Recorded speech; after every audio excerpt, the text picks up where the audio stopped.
Okay, so hello everyone, and today, at the point of recording this, it is currently June the 6th, 1944. Well, no, it isn't actually 1944, it's 2015. But today is obviously, yeah, D-Day. This is when D-Day happened, June the 6th, 1944, and I am going to upload this the same day as I record this, so it will be up June 6th. And I am basically going to go through the history of D-Day. There won't actually be any gameplay. You can just look at this lovely Churchill 7, because that is, well, a variation of the Churchill 7 was used on D-Day. Well, it was actually a Churchill 4, the AVRE version of the Churchill Mark IV, which has a 290 millimeter petard mortar in place of this main gun. And they are very fun to use in Company Heroes. Not too sure how they would do in World of Tanks because there is no petard mortar. There's the closest you can get to a mortar is a 3.7-inch howitzer, and here it is. So I suppose I'll leave it on this to give you some idea of what it would look like. It's a very short, very stubby gun on something big and large like a Churchill. But yes, so I am just going to leave this here, and I will talk through D-Day now. The actual planning for D-Day began in 1943 and was codenamed Operation Neptune. And to stop the Germans from, well, to distract the Germans from where the actual landings were going to take place, which was Normandy, they staged a military deception campaign, which is codenamed Operation Bodyguard, and that consisted of stuff like planting fake maps on dead commandos on raids into German-occupied France, which would have fake maps and fake papers on like officers and stuff, which would say that the landing was going to take place in Calais, which is the obvious place because it's a large seaport. It's Calais. And the Germans were indeed taken in by this ruse. They sent most of their divisions near Calais because Hitler, I think, was already skeptical and thought that Britain was going to land there anyway. So he was totally taken in by that ruse. So most of their divisions were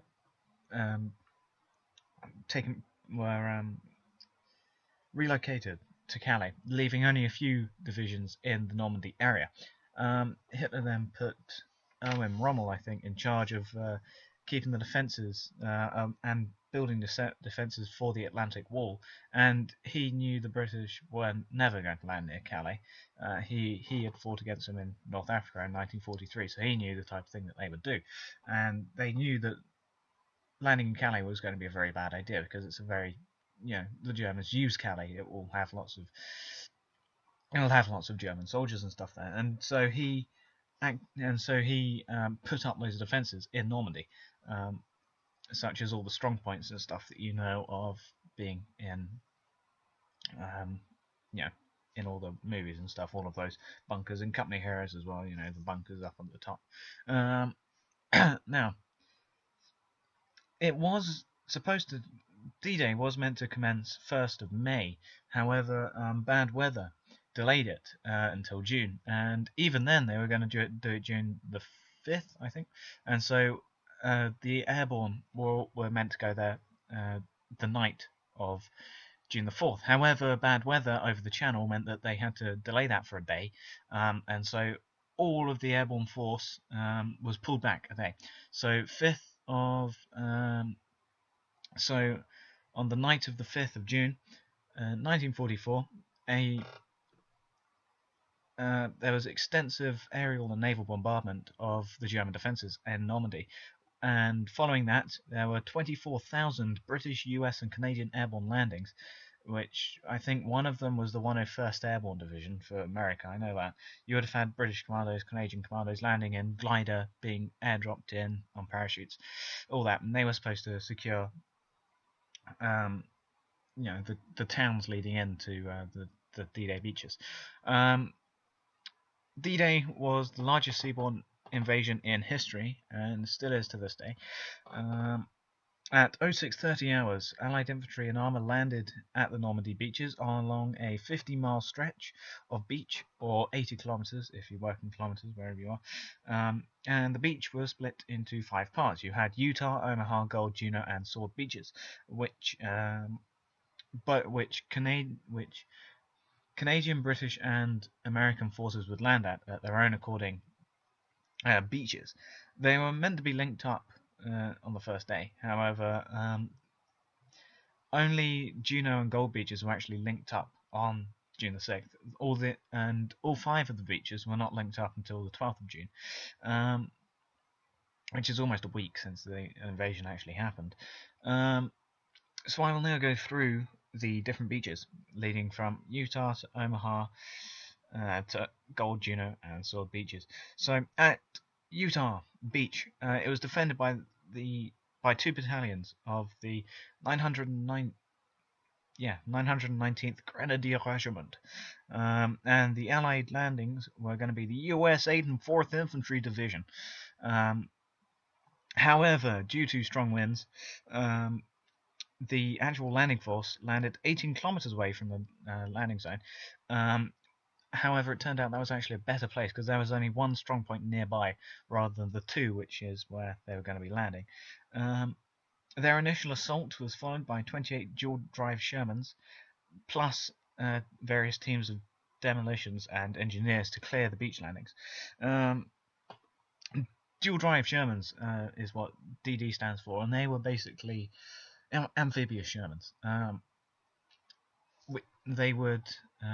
They basically had a canvas screen around the Sherman, and that would be pulled up. They would then be launched into the sea, and they would drive along and drive up the beaches. The way they would be powered in the water is by running, I think it was 2 propellers from the main engine. So whenever they went forwards, the propellers would turn. So all they had to do is keep their foot down, and they would just, bowl along. A bit like ducks, really. The UKWs, the 6-wheel amphibious vehicles, not ducks as in quack, animals. Their initial assault was followed by 28 of those dual-drive Shermans. They weren't wholly successful, dual-drive Shermans. They were actually pretty poor. But anyway, I'll really go into that on Omaha Beach. The main strong point was disabled by noon, and then the second one was knocked out shortly after. The actual US landings landed 21,000 troops for only 197 casualties at Utah Beach. So that was pretty successful on their part. Omaha Beach, the US 1st and 29th Infantry Divisions were going up against the 352nd Infantry Division for the German defenders. It was the most heavily defended beach on D-Day. Strong current caused the landing craft to land east of their position or delayed them, and the bombers, in fear of hitting the landing crafts when they landed,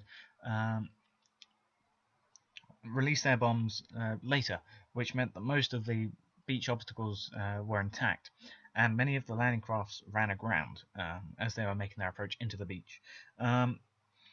Dual-drive Shermans of the 751st Tank Company were dropped 5,000 yards or 4,600 meters of the actual beach due to choppy seas. And that was a mistake because this is where the dual-drive Shermans get their reputation as to being crap tanks, and also having a bad play on the landing craft pilots'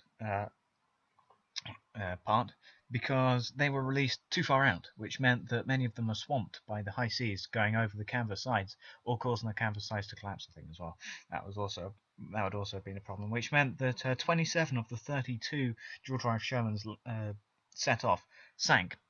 So that means only about 5 of them actually landed on the beach, and 33 of the crew were lost at sea due to that failed landing.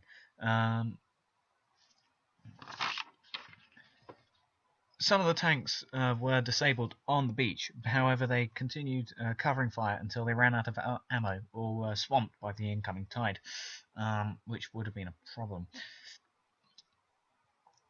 there was lots of fire coming down onto the infantry from the cliffs, which meant that they had 2,000 casualties on this beach before they actually cleared it out at the end of D-Day. Due to problems clearing the beach due to the numerous beach defences that were on there, it meant that vehicle landings were stopped until 08:30 hours, where a group of destroyers arrived to provide covering fire for the landings, which allowed the landings to continue on Omaha Beach. Yes, it is Omaha Beach. I was just checking. I do have a piece of paper here. I have written everything down, so it's fine. Wikipedia for the win. So yeah, the landings were resumed. The beach exits were the only exits from the beach were heavily defended gullies, a bit like the new World of Tanks map of D-Day. And by noon, by late morning, barely 600 troops had actually reached the high ground of the cliffs above the beach due to this heavy fire. By noon, however, artillery had been taking its toll, and the Germans were almost out of ammo. And so Murica finally cleared the gullies to let vehicles actually enter the beach. So yeah, 2,000 casualties, I think, was at the end of June the 6th for that beach. On Goldbridge, the British 30th Northumbrian Division, the 8th Armoured, and the number 47 Commandos landed on the beach, with the 352nd plus 716th Infantry Divisions defending the beaches. Dual drive Shermans were also supposed to support them, but they were launched closer to land than they were originally planned, which is probably a good thing. 3 of the 4 gun emplacements at Longueuil-sur-Mer disabled at 06:30 hours, which was the time of the landings. The 4th gun resumed firing intermittently in the afternoon, and the garrison of that gun then surrendered the day after, on the 7th of June. The Le Hamel, I think that is, strong point was still active with a 75mm gun until a Churchill AVRE, well, I can only assume it's a Churchill AVRE, which is basically an engineer's vehicle, which, like I said, has got a 290mm petard mortar at the front here. Yeah, it has the petard mortar instead of a main gun, which meant that it's pretty useless against vehicles. It fired a petard mortar into the rear entrance at 1600 hours, which is 4 in the afternoon. The second casement, with an 88 gun, was knocked out at 07:30 hours by a different tank. Number 47 Commandos captured Port-en-Bassin the following day with the Battle of Port-en-Bassin. Casualties on that beach amounted to about 1,000 Allied forces hurt on that beach. Juno Beach, I can't do a Canadian accent, so you'll have to bear with me here.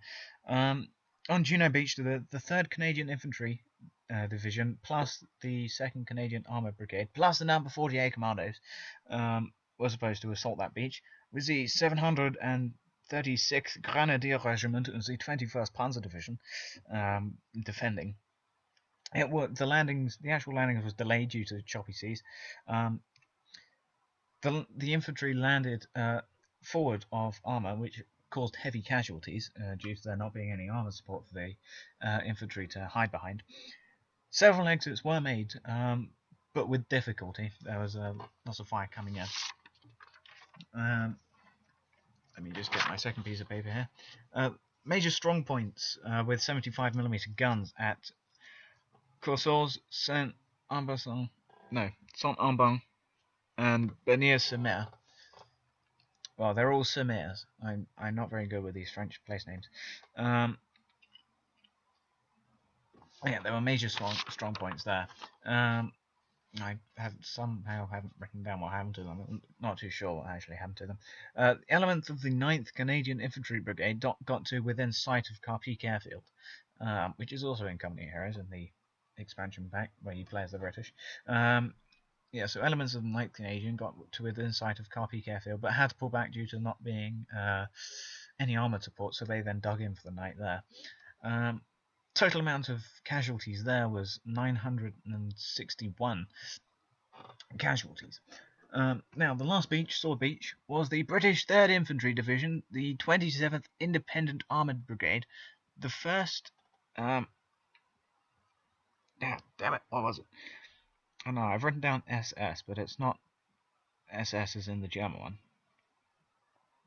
It had 3 French commandos, that's the important thing. I don't know, I probably should have actually written down what the SS stand for. I did thought I would remember it, but apparently not. It's the first whatever brigade with 3 French commandos, plus the number 41 Royal Marine Commandos were assaulting Sword Beach.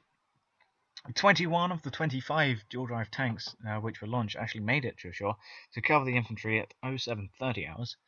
3 French forces, which was the first French forces actually in Normandy, I think probably after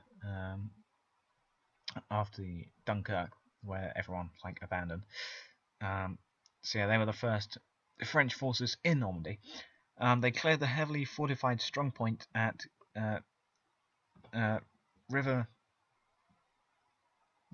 Bella Casino with only 1 dual-drive tank. So they had this 1 tank plus their French commanders, and they cleared out the heavily fortified strongpoint at River Bella Casino.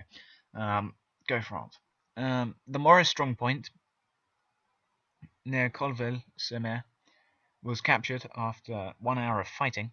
The Hillman strongpoint and also the HQ of the 736th Infantry Regiment wasn't captured until 2015 hours, which is 8:15 in the evening. At 1600 hours, 4 o'clock in the afternoon, the 21st Panzer Division counterattacked and nearly reached the Channel. However, the British 3rd Infantry Division counterattacked. The 21st Panzers came into heavy resistance by the 3rd Infantry Division, and they were then pulled back and relocated because they were being relocated until Lysimers, I think, and something else. Probably something like that. Maybe Carentan. I'm not too sure. And the estimated casualties at Sword Beach was about 1,000.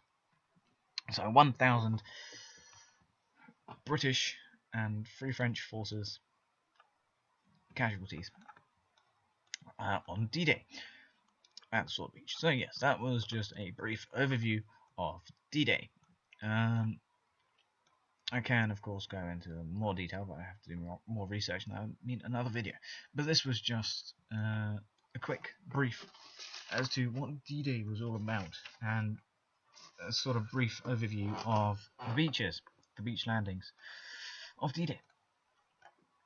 Yes, so thank you for, listening, really. This wasn't really a watching video. This was really just a listening and learning about D-Day. Yeah, so I'll thank you for listening to my D-Day talk, and goodbye.